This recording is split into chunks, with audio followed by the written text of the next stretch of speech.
नमस्कार दोस्तों, मैं आप सभी के सामने पुनः एक छोटी-सी कहानी लेकर के उपस्थित हुआ हूँ। आज की कहानी हमारी है एक गरीब किसान की। एक चंदनपुर गाँव होता है, जहाँ पर गोपाल नाम का किसान अपनी माँ, अपनी पत्नी सीमा तथा अपनी बेटी प्रिया के साथ में जीवन यापन करता है। वह बहुत ही गरीब किसान था, उसके पास मात्र 1 बीघा ज़मीन होती है।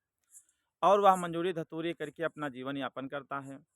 एक दिन सुबह का समय था, उसकी माँ बीमार हो जाती है। उसके इलाज के लिए उसके पास पैसे नहीं होते हैं।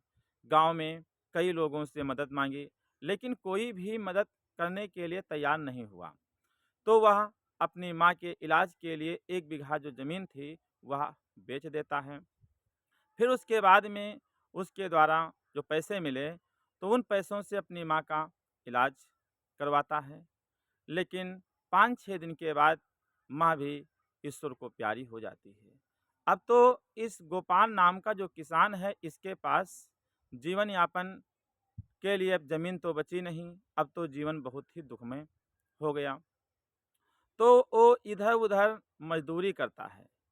मज़दूरी करके जो भी पैसे मिलते हैं, उसके द्वारा अपनी पत्नी सीमा, अपनी बेटी प्रिया का जीवन यापन करता है।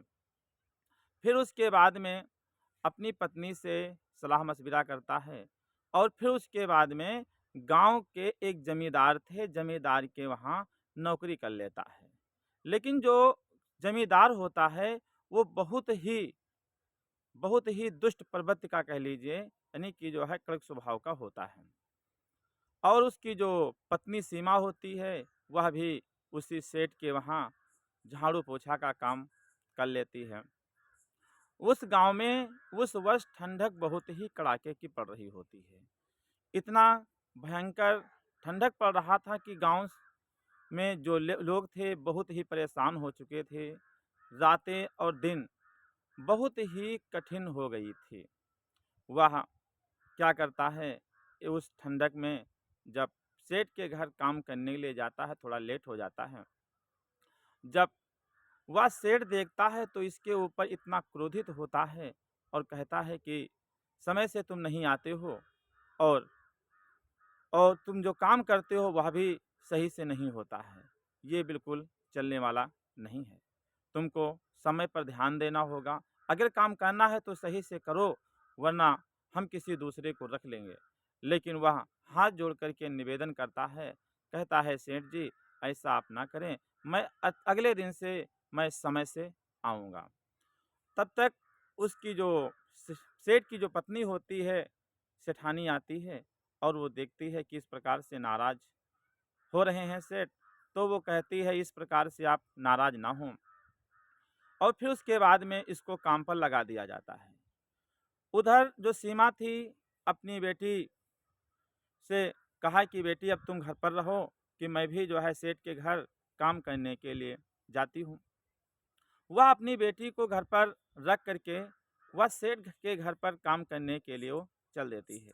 लेकिन वो उससे भी थोड़ा लेट में पहुँचती है।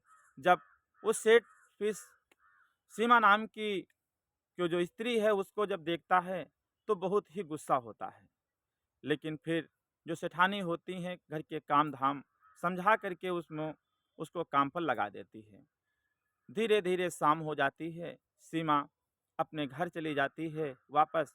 जो इधर गोपाल होता है खेतों पर काम कर रहा होता है, जब काम समाप्त हो जाता है, तो फिर घर के लिए चलने के लिए तैयार होता है। तब तक सेठ आ जाता है, कहता है कि जो थोड़ा बहुत जो काम बचा है, इसको भी कर दो और फिर उसके बाद में अपने घर चले जाना। तो वह काम में पुनः लग जाता है, धीरे-धीरे रात के लगभग 8 बज जाते हैं। जब रात में काम फाइनल होता है, तो वह आता है फिर कहता है कि सेठ जी मुझे पैसे कुछ दे दीजिए, क्योंकि हमारे पास पैसों की बहुत बड़ी समस्या रहती है और जो पैसे आप देंगे तो मैं इन पैसों से अपनी बेटी के लिए जाड़ों के कपड़े खरीद लूँगा। तो जो सेठ होता है वो नाराज़ हो जाता है, कहता है अभी तुम्हें 8-10 दिन काम करते हुआ महीना भी नहीं हुआ और तुम पैसे माँगने लगे। उधर जो सीमा थी, तो जब घर उधर पहुँच जाती है, तो अपनी बेटी को जब देखती है तो जो बेटी उसकी थी जिसका नाम प्रिया होता है, वह बेचारी बहुत ही बीमार हो जाती है ठंडक के कारण। और इतना बीमार हो जाती है कि जिसका कोई जवाब ही नहीं, बहुत खाँसी आती है, बुखार भी बहुत तेज़ होता है।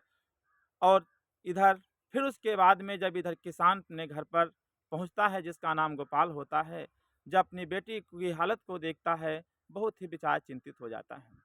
अपनी बेटी की हालत को देख कर के विचार करने लगा, गरीबी भी क्या अजीब होती है कि आज मैं अपनी बेटी के लिए कपड़ों की भी व्यवस्था नहीं कर पा रहा हूँ।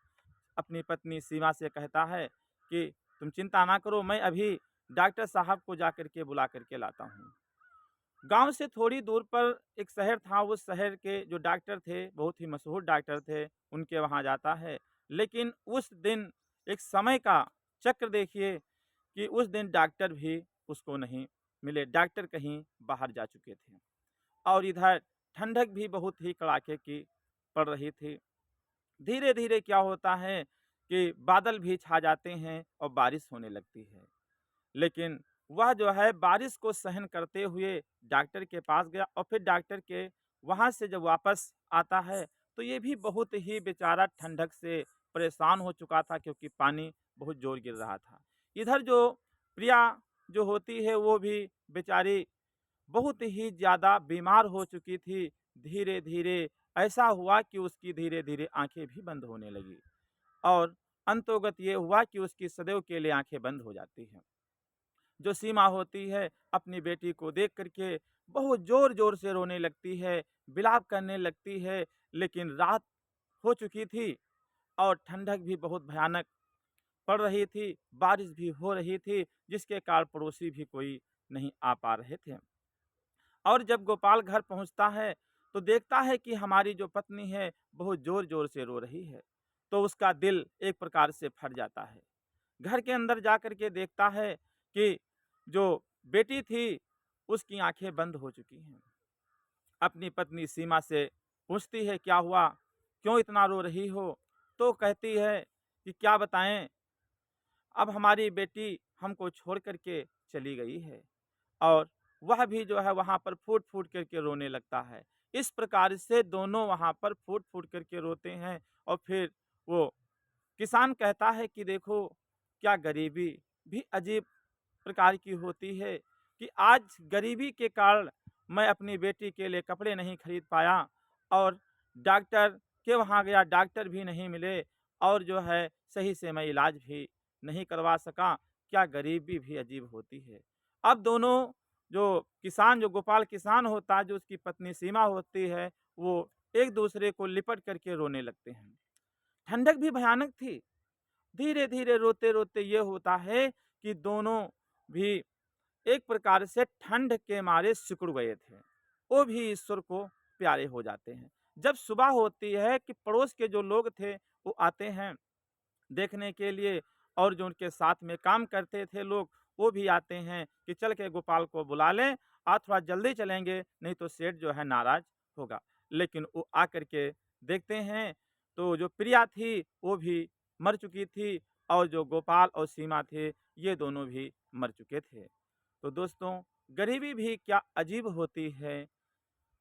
इस प्रकार से हमारी कहानी दोस्तों समाप्त होती है। इस प्रकार की कहानियों को सुनने के लिए आप हमारे साथ में बने रहिए। आप लोगों से मेरा विनम्र निवेदन है कि अगर आप हमारे यूट्यूब पे पहली बार आए हैं, तो हमारे इस चैनल को सब्सक्राइब कर दीजिए तथा वीडियो को लाइक कर दीजिए।